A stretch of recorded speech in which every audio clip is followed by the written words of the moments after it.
बहनों और भाइयों, उत्तर प्रदेश की धरती मर्यादा पुरुषोत्तम प्रभु श्री राम की पावन धरती है। उत्तर प्रदेश की धरती देवादिदेव महादेव बाबा विश्वनाथ की पावन धरती है। उत्तर प्रदेश की धरती लीला बिहारी भगवान श्री कृष्ण की धरती है। उस पावन धरा से आज भारत की संस्कृति, अध्यात्म, शिक्षा, कला और भारत को, स्वतंत्र भारत को राष्ट्रगान और राष्ट्रगीत देने वाली इस पावन धरा, बंगाल की इस पावन धरा को नमन करने के लिए, आपका आह्वान करने के लिए आज मैं आपके बीच में आया हूं। मैं इस पावन धरा को कोटि कोटि नमन करते हुए आप सबका मैं अभिनंदन करता हूं।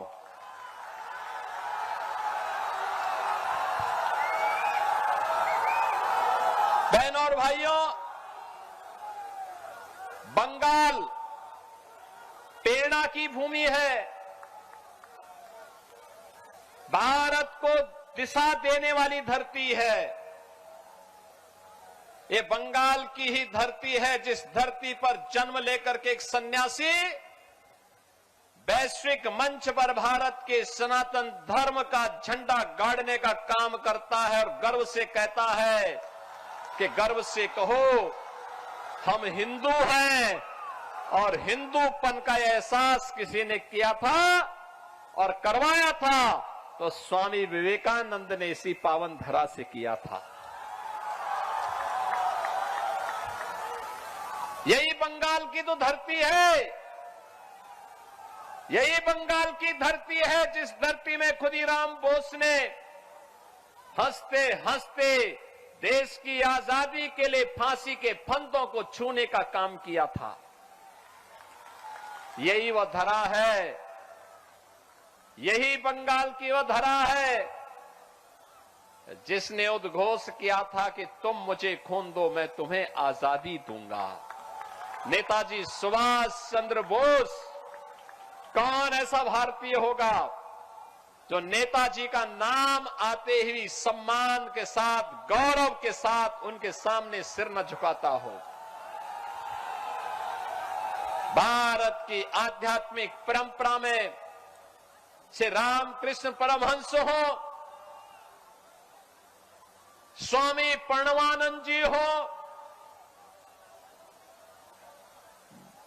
लाहिड़ी महाशय हो, एक लंबी परंपरा अध्यात्म के साधकों की, सन्यासियों की बंगाल की धरा ने भारत को दिया है, भारत के आध्यात्मिक जगत को दिया है।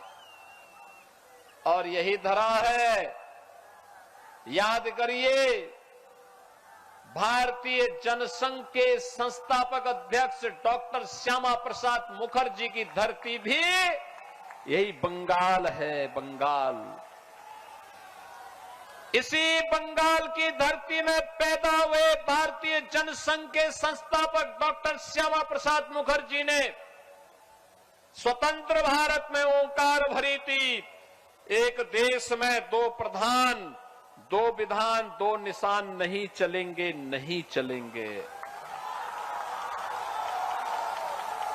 याद करिए, डॉक्टर श्यामा प्रसाद मुखर्जी के इस संकल्प को साकार किया है वर्तमान प्रधानमंत्री श्री नरेंद्र मोदी जी ने। कश्मीर में धारा 370 समाप्त किया, शेष कश्मीर का कानून भी, शेष कश्मीर पर बाबा साहब भीमराव अंबेडकर के द्वारा बनाए गए संविधान को भी लागू करवा करके एक भारत श्रेष्ठ भारत का एक आदर्श प्रस्तुत करने का काम ये प्रधानमंत्री मोदी जी के नेतृत्व में हुआ है। संकल्प था डॉक्टर श्यामा प्रसाद मुखर्जी का कांग्रेस उस संकल्प को पूरा नहीं कर पाई, अन्य दल नहीं कर पाए, तमाम प्रधानमंत्री आए नहीं कर पाए। मोदी जी ने आतंकवाद की ताबूत पे अंतिम कील ठोकते हुए कश्मीर में धारा 370 सदैव के लिए समाप्त कर दी है। बहनों और भाइयों, यही तो धरती है जिसने भारत को एक से एक बड़े वैज्ञानिक दिए थे। यही धरती है जो शिक्षा की प्रेरणा भूमि थी, और यही धरती थी जिसके माध्यम से गुरुदेव रविंद्रनाथ ठाकुर ने भारत को राष्ट्रगान दिया था, जन गण मन। ये इसी बंगाल की धरती ने दिया है। ये बंगाल की धरती है जिसने वंदे मातरम का गीत पूरे भारत को दिया था, जो भारत की आजादी का अमर मंत्र बन गया। और यह वर्ष राष्ट्रगीत वंदे मातरम के 150 वर्ष पूर्ण होने के उपलक्ष्य में पूरे देश में समारोह हो रहे हैं। संसद में विशेष सत्र चला। बंकिम चंद्र चट्टोपाध्याय को पूरे भारतवासियों ने नमन किया। यह धरा बंगाल है, प्रेरणा की धरा है, कला की धरा है, संस्कृति और अध्यात्म की धरा है। उस धरा को आज टीएमसी ने तुष्टीकरण की धरा बना दिया है, लूट का धरा बना दिया है, अराजकता और गुंडागिर्दी का धरा बना दिया है। यहां पर यह क्षेत्र कृषि बाहुल्य है। अन्नदाता किसान सस्य श्यामला मातरम वंदे मातरम की इस बंगाल की पावन धरा से अन्न उत्पन्न करता है, लेकिन उन किसानों को उसका उचित दाम टीएमसी की सरकार नहीं दे पाती है, उन्हें सुविधा नहीं दे पाती है। याद करिए, आपकी डेमोग्राफी को बदलने का काम हो रहा है। तुष्टीकरण की पोषक टीएमसी की सरकार आपके विकास को बाधित कर रही है। स्वतंत्र भारत में जब ये देश आजाद हुआ था, तब तक बंगाल का शेयर भारत की अर्थव्यवस्था में 1/3 हुआ करता था, और धीरे धीरे करके यहां के कल कारखाने बंद होते गए, यहां के एमएसएमई उद्योग बंद होते गए, यहां की कला को, यहां की संस्कृति को, यहां के शिक्षण संस्थानों को यहां की राजनीति ने निगल दिया। पहले कांग्रेस ने, फिर वामपंथियों ने, और पिछले 15 वर्षों में टीएमसी की अराजकता का शिकार बंगाल हो गया है।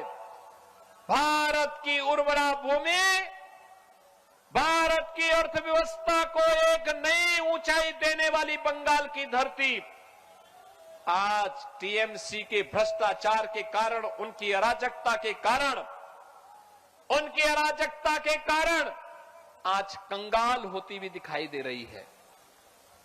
हमें महाकाली की इस धरा को कंगाल नहीं होने देना है। मां दुर्गा की इस पावन धरा को कंगाल नहीं होने देना है। सस्य श्यामला कही जाने वाली इस पावन धरा को हमें तुष्टीकरण और अराजकता की धरती नहीं बनने देना है। बंगाल की धरती पर गौकसी होने की छूट नहीं देनी है, गाय को कटने की छूट नहीं देनी है।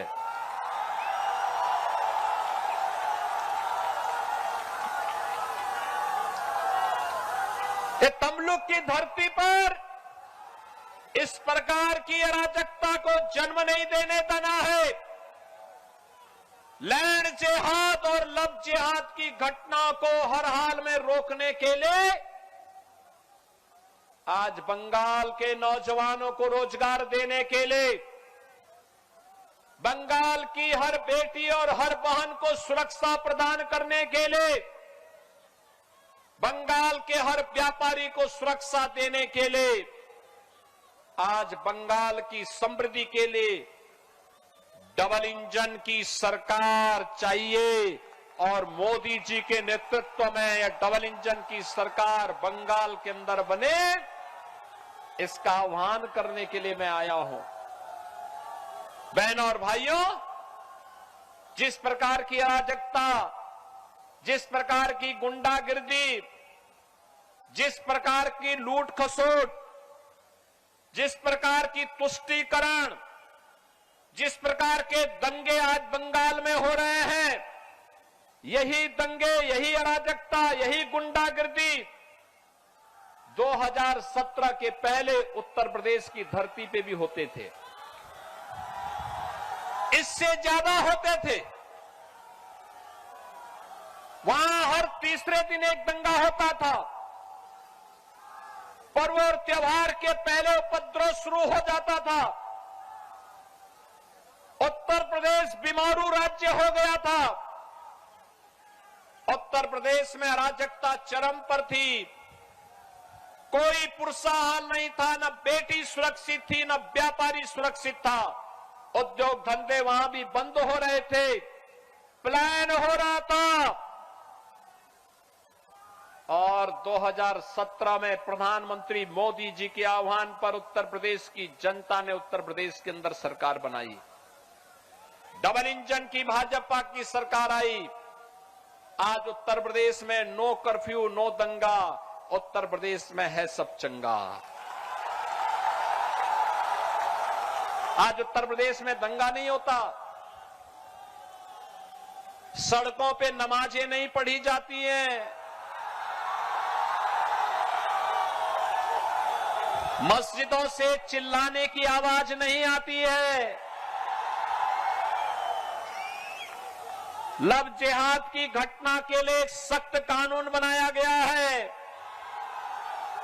लैंड जिहाद की घटना नहीं घटित हो सकती है, गौ हत्या नहीं हो सकती है, हर बेटी भी सुरक्षित है, हर व्यापारी भी सुरक्षित है, हर हाथ को काम है, हर खेत को पानी है, हर बहन और हर माता को स्वावलंबन के साथ आगे बढ़ने के लिए वहां पर डबल इंजन सरकार नई नई योजनाएं चला रही है। और उत्तर प्रदेश की प्रगति को देखना है। 500 वर्ष पहले श्री राम जन्मभूमि पर भगवान राम का मंदिर मुगल काल में तोड़ा गया था। डबल इंजन की सरकार आई, भगवान राम का भव्य राम मंदिर का निर्माण भी अब अयोध्या में हो गया। कोई नहीं रोक पाया, न कांग्रेस, न टीएमसी, न समाजवादी पार्टी, न डीएमके, ये कोई नहीं रोक पाया, न आरजेडी रोक पाई। डबल इंजन की सरकार की स्पीड इतनी थी कि अयोध्या में भव्य राम मंदिर का निर्माण हो गया, दुनिया का सबसे भव्य मंदिर का निर्माण हो गया। आप सोचो, आज कोलकाता का मेयर आपको चुनौती देता है, कहता है कि बंगाल की आधी आबादी उर्दू बोलेगी, यानी बांग्ला को समाप्त करना चाहते हैं, बंगाली को समाप्त करना चाहते हैं। ये इनकी टीएमसी की साजिश को सफल नहीं होने देना है। उनको बोलो, चलो कहते हैं कि यहां उर्दू बोली जाएगी, उनको बोलो उर्दू जहां बोली जाती वहां जाओ, बंगाल में बंगला ही बोली जाएगी। यहां की कला और संस्कृति के साथ, यहां के अध्यात्म के साथ, यहां की बहन और बेटियों के साथ, यहां के नौजवानों के रोजगार के साथ जो भी खिलवाड़ करेगा, उत्तर प्रदेश का बुलडोजर उसको ठीक ढंग से जवाब दे देगा। यूपी का बुलडोजर केवल वह सड़क ही नहीं बनाता है, माफिया का भी इलाज करता है। और ये बुलडोजर वहीं चल सकता है जहां डबल इंजन की स्पीड हो। डबल इंजन की स्पीड हो, वहीं पर ये चल सकता है और उसी में चलाने की सामर्थ्य भी होगी। आज आप देखते होंगे उत्तर प्रदेश में बेटी भी सुरक्षित है, बहन भी सुरक्षित है, व्यापारी भी सुरक्षित है। पहचान का संकट नौजवान के सामने नहीं। बहनों और भाइयों, ये जो नौजवान है इसको रोजगार चाहिए, अन्नदाता किसान को उसकी उपज का अच्छा दाम चाहिए, हर खेत को पानी चाहिए, बंगाल की संस्कृति को सम्मान चाहिए, ये सम्मान चाहिए। मां काली का आशीर्वाद तभी प्राप्त होगा जब हम अपनी संस्कृति की रक्षा करेंगे। जब हम संस्कृति की रक्षा करेंगे तभी आशीर्वाद प्राप्त होगा। और इसीलिए तो स्वामी विवेकानंद ने कहा था कि गर्व से कहो हम हिंदू हैं। याद करिए, उन्होंने वैश्विक मंच पर कहा था, पूरे भारतवासियों का आह्वान किया था। आज बंगाल की डेमोग्राफी को चेंज किया जा रहा है। किस प्रकार की स्थितियां बंगाल में पैदा की जा रही है। मालदा, मुर्शिदाबाद, दिनाजपुर, नादिया, बीरभूम, हावड़ा जैसे कई ऐसे जनपद हैं जहां हिंदू शून्य करने का षड्यंत्र हो रहा है। हिंदुओं को पूरी तरह समाप्त करने की साजिश हो रही है और वहां पर बार बार हमले होते हैं। हम दुर्गा पूजा नहीं कर सकते, वहां पर कोई पर्व और त्योहार के पहले कर्फ्यू लग जाता है। यहां की सरकार को, टीएमसी सरकार, रामनवमी के अवसर पर निकलने वाली शोभा यात्राओं को रोकने का काम करती है। बहनों और भाइयों, टीएमसी समर्थित सिंडिकेट आज बांग्लादेशी घुसपैठियों को बंगाल के अंदर घुसेड़ करके आपकी डेमोग्राफी को बदलने का काम कर रहे हैं, आपके हक पर डकैती डलवाने का काम कर रहे हैं। टीएमसी नाम ही आज यहां पर तुष्टीकरण, माफिया राज और कठमनी का प्रतीक बन गया है। यानी टीएमसी का मतलब टी तुष्टीकरण, एम माफिया राज और सी कठमनी। याद रखना, हमें ऐसी सरकार नहीं चाहिए जो तुष्टीकरण करे, हमें तो संतुष्टीकरण वाली सरकार चाहिए। और वो मोदी जी का मंत्र है सबका साथ और सबका विकास।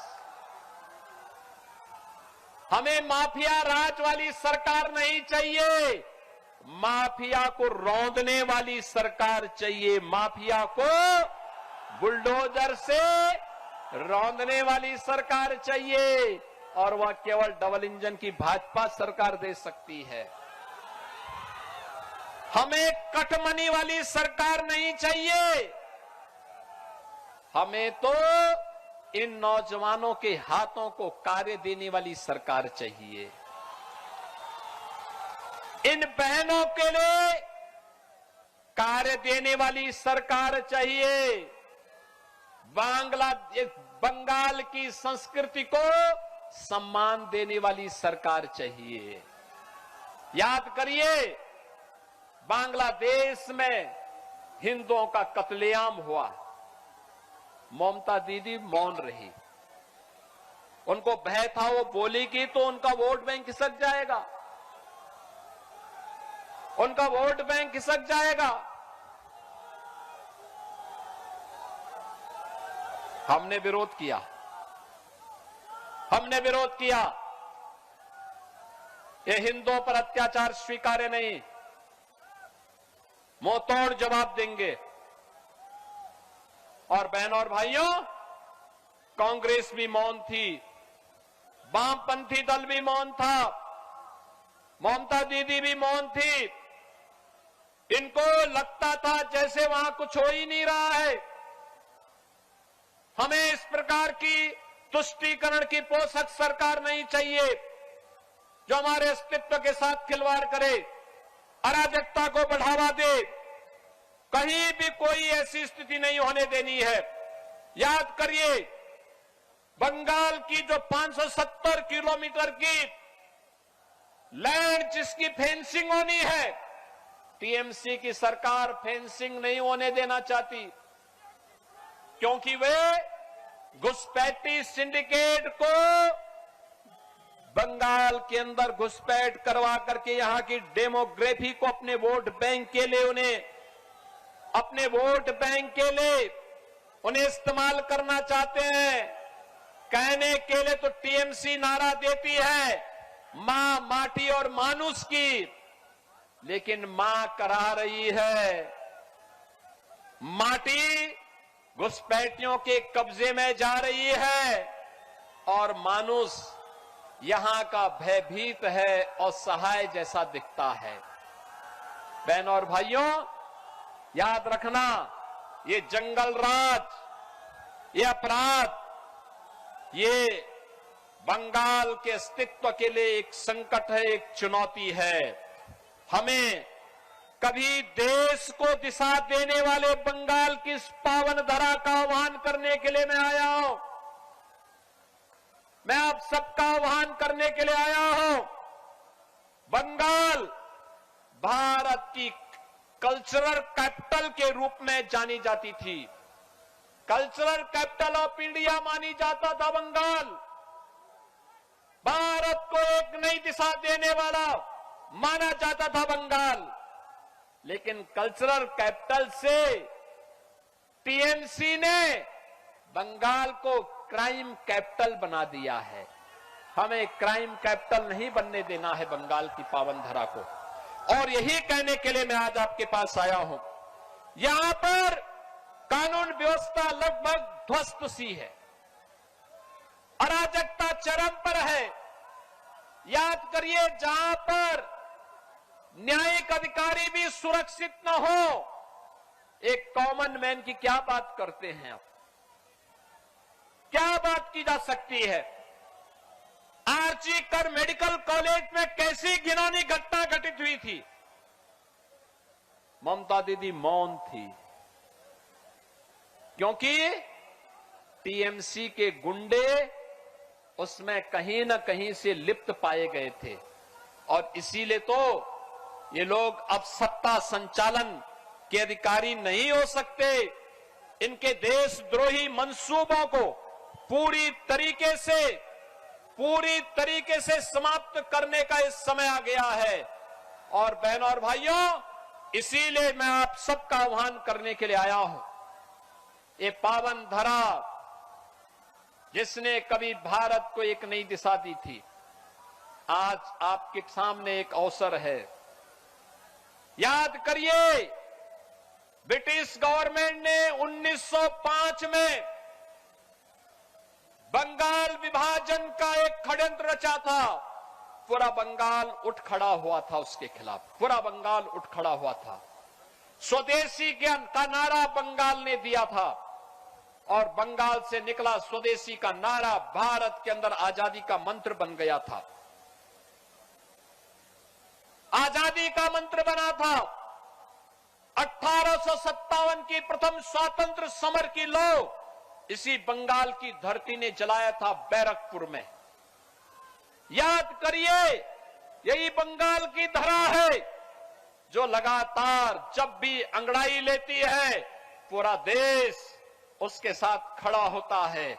और आज मैं आप सबसे कहने के लिए आया हूं, राष्ट्रगीत वंदे मातरम के 150 वर्ष पूर्ण हो रहे हैं। प्रधानमंत्री मोदी जी ने संसद का विशेष सत्र बुलाया था।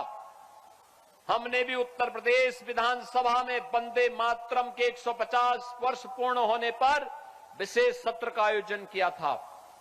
लेकिन जिस बंगाल से बंकिम चंद्र चट्टोपाध्याय की अमर और कालजयी कीर्ति आनंद मठ के उस गीत ने भारत के अंदर आजादी का बिगुल फूंका था, वंदे मातरम के माध्यम से बंगाल की विधानसभा में ममता दीदी ने कोई चर्चा नहीं करवाई, क्योंकि उनको भय था उनका वोट बैंक वंदे मातरम का विरोध करता है। और मैं कहता हूं, भारत की धरती पर कोई वंदे मातरम गाने में परहेज करता है तो उसको भारत की धरती को छोड़ करके वहां जाना चाहिए जहां उसके लिए स्थान हो। ये तो राष्ट्र वंदना का गीत है,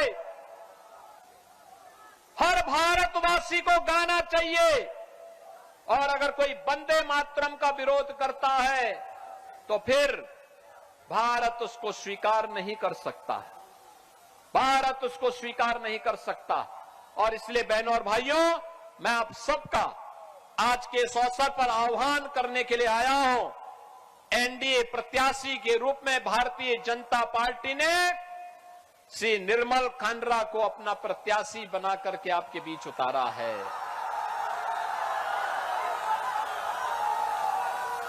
मैं आपका पहले अभिनंदन करूंगा। आपने यहां पर तमलुक लोकसभा क्षेत्र में जस्टिस अभिजीत गांगुली जी को अपना मेंबर ऑफ पार्लियामेंट चुनकर के देश की संसद में भेजा था भारी बहुमत से। Ganguly ji, you please. Justice Abhijit Ganguly ji चुनाव जीत के गए थे, पूरा देश ने खुशी मनाई थी, पूरे देश ने खुशी मनाई थी। बंगाल की जनता ने, तमलुक की जनता ने भ्रष्टाचार के खिलाफ आवाज उठाने वाली एक आवाज को देश की संसद में भेजा है।